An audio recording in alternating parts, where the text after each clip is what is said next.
26年4月3號夜晚煮呢個番茄，因為呢個今晚食唔晒，咁咪撈埋落去。咁仲係肉水煮埋，加啲黃豆芽，仲有葱。原來我屋企都有雞碗，有幾隻，唔知幾耐。切件準備廚餘，先炒咗啲番茄先。因為啲蒜蓉蛋都水一啲，加咗水湯、蒜蓉、黑椒粒，煮一陣先，加埋蝦葱，加埋肉碎。原來呢隻碗用咗廿幾30料啊！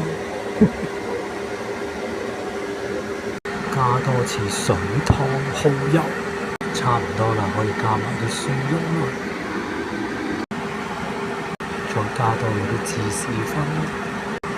變咗平嘢，加葱、牛蜜。